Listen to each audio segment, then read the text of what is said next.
brought to you by MDH Masala. স্বাস্থ্য আর nutrition পাবে, শরীরও স্ট্রং হবে, অল্প খেলেই পেট ভরে, ডাইজেশন ঠিক রাখে। MDH সোয়াটিন, আসল প্রোটিন। MDH জি 24 ঘন্টায় দুরন্ত দূরণী আমি সব্যসাচী আছি আপনাদের সঙ্গে। আর ওই ঠেলার নাম বাবাজি অবশেষে প্রকাশ্যে আসতে বাধ্য হলেন অভিষেক বন্দ্যোপাধ্যায়ের পিএ সুমিত রায়।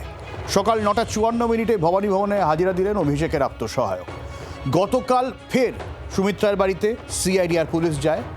শালবনীতে জমি মামলা, তাতে আজ সুমিতকে সিআইডি তলব করে। এদিন জি 24 ঘন্টার প্রশ্নের উত্তরে অবশ্য মুখে কুলুপ সুমিত রায়। আদালত যদিও রক্ষা কবচ দিয়েছে এবং তারপরেই এই হাজিরা বলে মনে করা হচ্ছে। সেই ছবি এক্সক্লুসিভ জি 24 ঘন্টায়। আর কি প্রশ্ন করেছিলাম, তারপর ওই যে মুখে কুলুপ বললাম, শোনাই।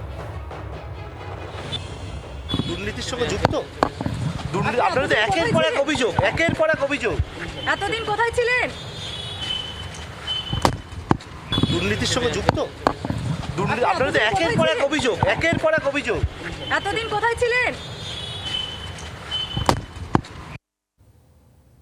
পিয়ালি রয়েছেন আমাদের সঙ্গে, সরাসরি পিয়ালির কাছে যাবো। পিয়ালি, কিছু খবর পাওয়া যাচ্ছে ভেতর থেকে? আচ্ছা, পিয়ালির সঙ্গে যোগাযোগ করার চেষ্টা করছি আমরা। এখনো পর্যন্ত পিয়ালি যেরকম প্রশ্ন করলো, এখন এতদিন কোথায় ছিলেন, কিন্তু সেই প্রশ্নের উত্তরে সুমিত রায়ের মুখে কুলুপ। সত্যি তো, এতদিন কোথায় ছিলেন সুমিত রায় বলুন তো? তাকে খুঁজে পাওয়া যাচ্ছিল না। তারপর আচমকা হাজির হলেন সুমিত রায়, তারপর হাজিরা দিলেন। দেখি, সরাসরি যাই পিয়ালির কাছে। পিয়ালি,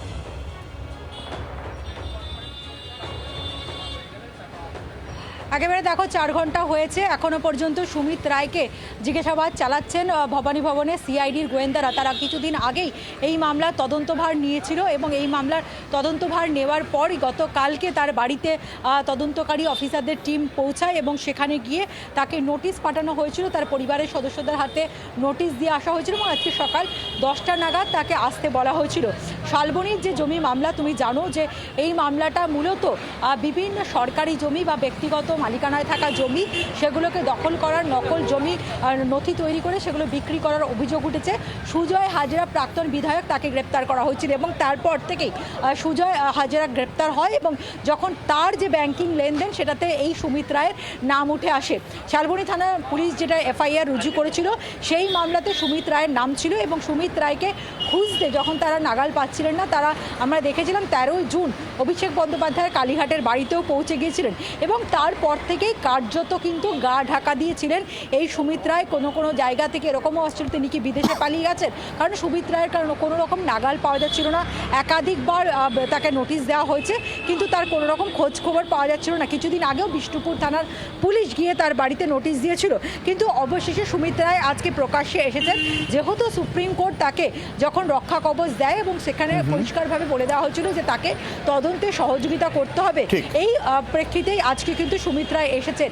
যদিও সমস্ত মামলা থেকে কিন্তু সুমিত রায় রক্ষা কবচ নেই, ফলে এখনো যথেষ্ট অস্বস্তির জায়গাতেই রয়েছে কিন্তু সুমিত রায়। একদমই, অনেক ধন্যবাদ পিয়ালি। সৌমেন চক্রবর্তী রাজনৈতিক বিশ্লেষক রয়েছেন আমাদের সঙ্গে, সরাসরি চলে যাবো। সৌমেনবাবু, এই সুমিত রায়কে জেরা মানে কিন্তু বকলমে অভিষেক বন্দ্যোপাধ্যায়ের কাছাকাছিও পৌঁছে যাওয়া, কারণ অভিষেক বন্দ্যোপাধ্যায়ের পারমিশন ছাড়া এই সুমিত কিছু করবেন সেটা তো মনে হয় না। আসলে এই সুমিত রায় অনেকটা মনে করুন আমাদের যেমন অ্যাঙ্কারিং থাকে, অর্থাৎ হচ্ছে একটা নদীর যে কোন নৌকা চলে আর কি, অর্থাৎ মাঝি মাল্লারের ক্ষেত্রে ডাইরেক্ট যে প্রধান নাবিক থাকে তার অ্যাসিস্ট্যান্ট থাকে, অর্থাৎ যে কোনো সিদ্ধান্ত বা যে কোনো কিছু কার্যকলাপ বাস্তবে নামিয়ে নিয়ে আসার এক প্রকার বলা যায় সরজমিনে এজেন্টের সর্দার। অর্থাৎ এক্ষেত্রে অনেকটাই বলা যায় বিভিন্ন যে মামলায় জর্জরিত আর কি, সেই জর্জরিত মামলার ক্ষেত্রে বলা যায় জালটা বোধহয় অনেকটা গুটিয়ে আনার চেষ্টা করছেন প্রশাসনিক আধিকারিকরা। আপনি বলতে চাইছেন বস নির্দেশ দেবে, ইমপ্লিমেন্ট করার দায়িত্ব সুমিত রায়ের ছিল, তাই তো? হ্যাঁ, কারণ বস যা চাইবে যে ওই একটা কথা আছে না যে আমার যেমন বেনি তেমনি রবে, চুল ভেজাবো না। এই চুল না ভিজিয়ে ওপরে বস থাকবে, চুলটা ভেজাবে হচ্ছে আমার যে অধস্তন আছে, সে এই কাজটা করবে, সেই কাজটাই সুমিত রায় করে থাকে। একদমই। আচ্ছা, ঋতব্রত বন্দ্যোপাধ্যায় বিরোধী দলনেতা কি বলছেন শোনাবো। সুমিত রায় অন্তর্ধান রহস্যের মানে জবনিকা পতন হলো, উনি হাজিরা দিয়েছেন। সুতরাং প্রপার ইনভেস্টিগেশন মানে will lead all roads to রোমের মতো ক্যামাক স্ট্রিট পর্যন্ত সমস্ত রাস্তা নিশ্চিতভাবে পৌঁছবে। মানে সুমিত রায় অবশ্যই জ্যামিতিক নকশার একটা অত্যন্ত গুরুত্বপূর্ণ পয়েন্ট। আরও অনেক পয়েন্ট আছে, কিছু পয়েন্টের ডট কানেক্টেড। এখন সুমিত রায়ের সঙ্গে সেই ডটগুলো কানেক্ট করে আরও ওপরে কানেকশন হলে পুরো জ্যামিতিক নকশাটা বাংলার মানুষের কাছে ক্লিয়ার হয়ে যাবে। আচ্ছা, এবারে সব পক্ষের বক্তব্যই শোনাই। মমতা বিরোধী তৃণমূল শোনাবো, মমতা পক্ষের তৃণমূল এবং অবশ্যই বিজেপির বক্তব্য। সবাই যাবেন, যারা যারা অভিযুক্ত, যাদের যে কোনো এজেন্সি ডাকবে তারা সেখানে যাবেন। দোষী প্রমাণিত হওয়া বা না হওয়া সেটা বিচারকরা করবেন, কিন্তু এজেন্সিকে ফাঁকি দেওয়া যাবে না। মনে রাখবেন, এটা আদিগঙ্গা তার থেকে চলা ক্যামাক স্ট্রিটের সরকার নয়, এটা একটি রাষ্ট্রবাদী সরকার, যা কিনা ডক্টর শ্যামাপ্রসাদ মুখোপাধ্যায়ের বিচারধারায় চলছে। কাউকে কোনো রকম পলিটিক্যাল ইমিউনিটি দেওয়া হবে না।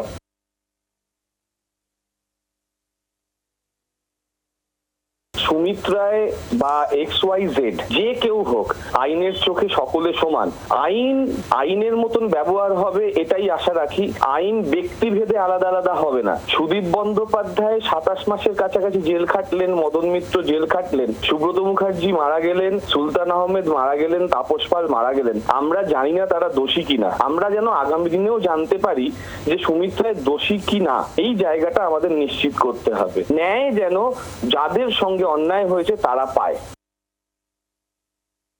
প্রথমত আমি অত্যন্ত খুশি যে সুমিত রায় বেঁচে আছে। কে দোষী কে অপরাধী সেটা তো কোর্ট বিচার করবে, থানা বিচার করবে। সে যে বেঁচে আছে এটার জন্য আমি প্রথমে খুশি, কারণ আমি তো ভেবেছিলাম তার মালিক হয়তো তাকে লোপাট করে দেবে। কিন্তু আমার দৃঢ় বিশ্বাস, তদন্তকারী সংস্থাগুলো যদি সুমিত রায়কে সঠিকভাবে জেরা করে আর সঠিকভাবে চেপে ধরে, তাহলে প্যান্ডোরার বক্স খুলে যাবে। বিগত 15 বছরের দার্জিলিং থেকে ডায়মন্ড হারবার যত দুর্নীতি হয়েছে তার পুরো ফাইল সুমিত রায়ের কাছে আছে, তার মালিকের পুরো ফাইল সুমিত রায়ের কাছে আছে।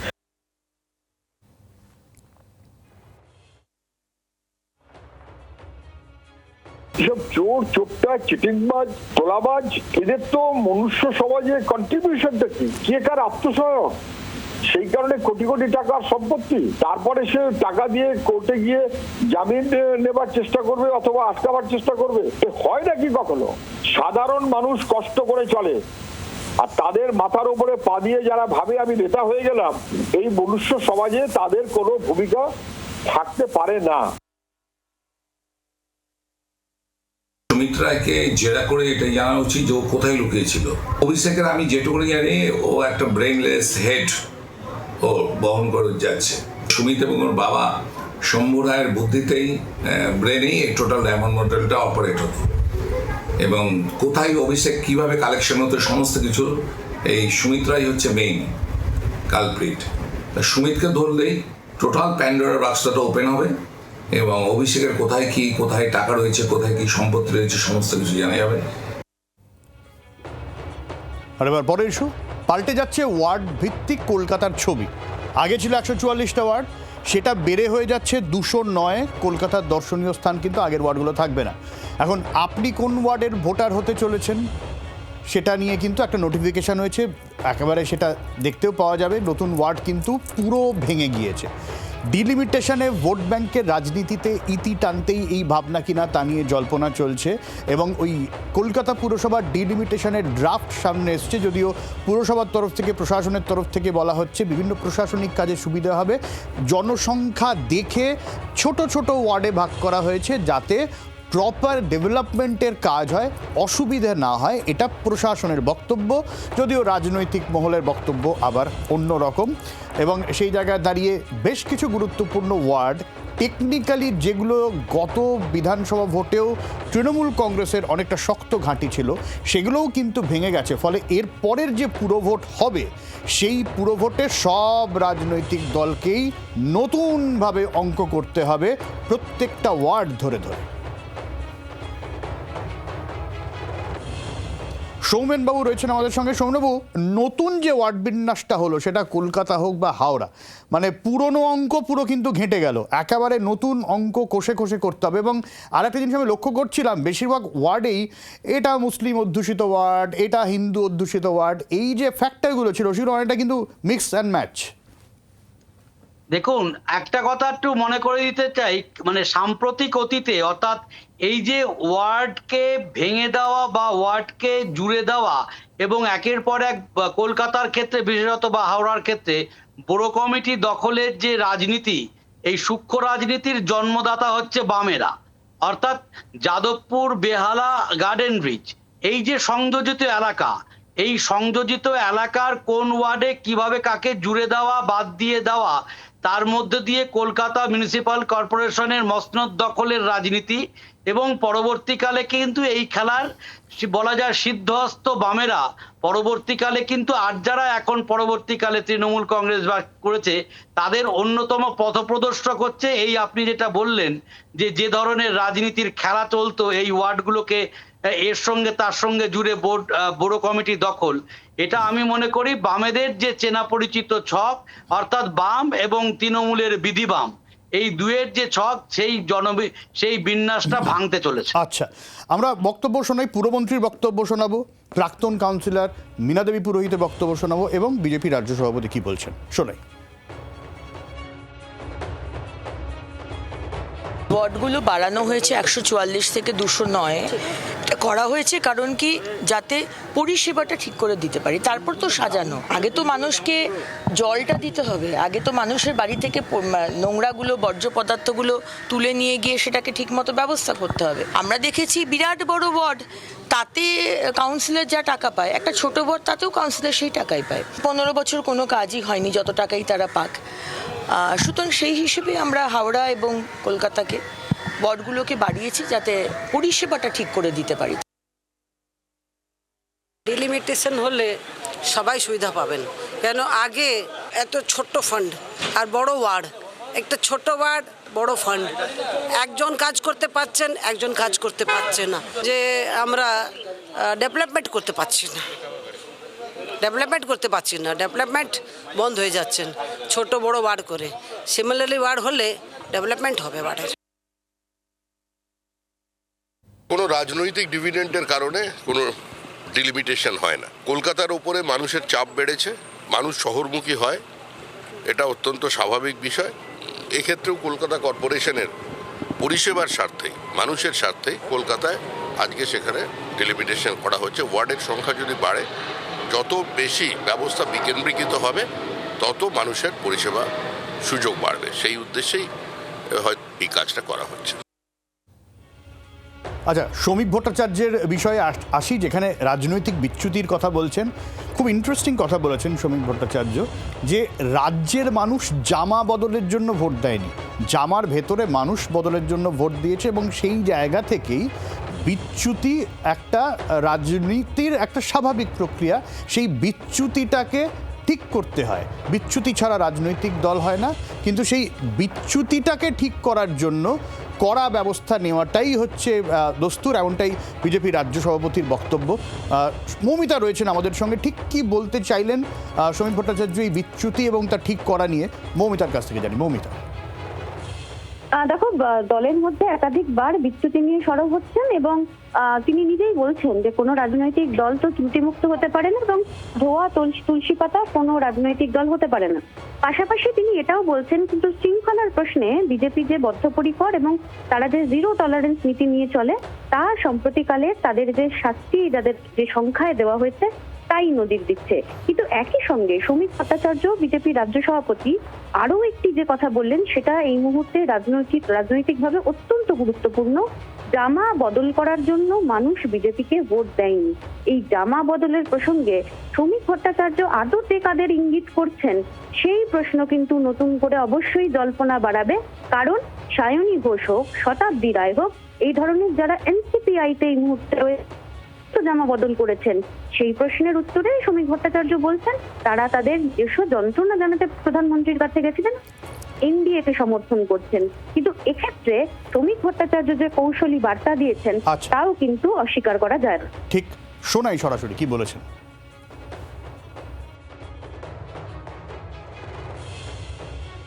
যেখানে বিচ্যুতি দেখা যাচ্ছে, সেখানে দলীয় সংগঠনের পক্ষ থেকে ব্যবস্থা নেওয়া হচ্ছে। কোনো রাজনৈতিক দল এখনো পর্যন্ত তৈরি হয়নি যার সামান্যতম বিচ্যুতি না থাকে। যে অত্যাচার তৃণমূল কংগ্রেস 15 বছর ধরে করেছে তার যদি প্রতিক্রিয়া হতো তাহলে অনেকেই লিঞ্চিংয়ে মারা যেত, সেটা হয়নি। সমস্ত বিধায়করা অক্ষত আছেন, সমস্ত মন্ত্রীরা অক্ষত আছেন, সমস্ত কাউন্সিলররা অক্ষত আছেন। বিজেপি ওই পথে হাঁটেনি, কারণ আমরা পশ্চিমবঙ্গের যে ভোট পরবর্তী হিংসার সংস্কৃতি সেটা থেকে রাজ্যকে মুক্তি দিতে চাই এবং রাজ্যবাসী সেই উদ্দেশ্যেই ভোট দিয়েছেন। আমি আবার বলছি, রাজ্যবাসী জামা বদলের জন্য ভোট দেননি, জামার ভিতরের মানুষটার বদলের ভোট চেয়েছে। শোভনবাবু, তাহলে আমি যদি ধরে নিই জামা বদল হবে না, ঠিক আছে, কিন্তু জামার ভেতরে মানুষ বদলের জন্য ভোট, জামার ভেতরে কোনো মানুষ যদি বলে আমি বদলে গিয়েছি, তাহলে অন্য জামায় যেতেই পারে technically.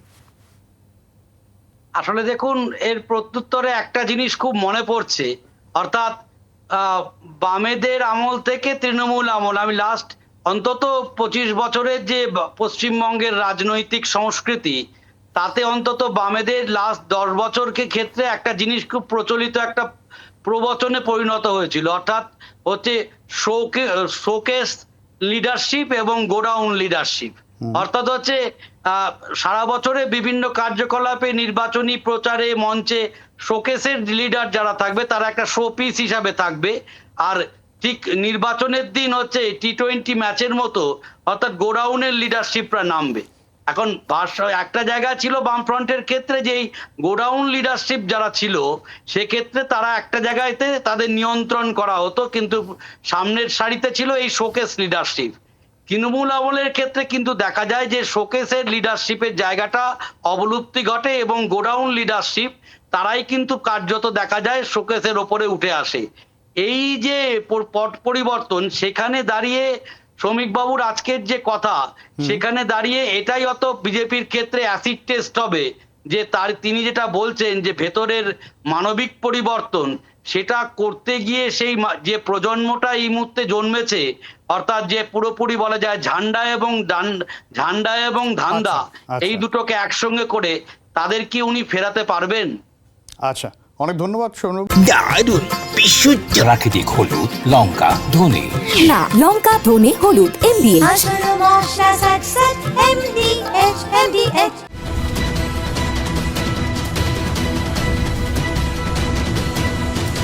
Brought to you by MDH Masala.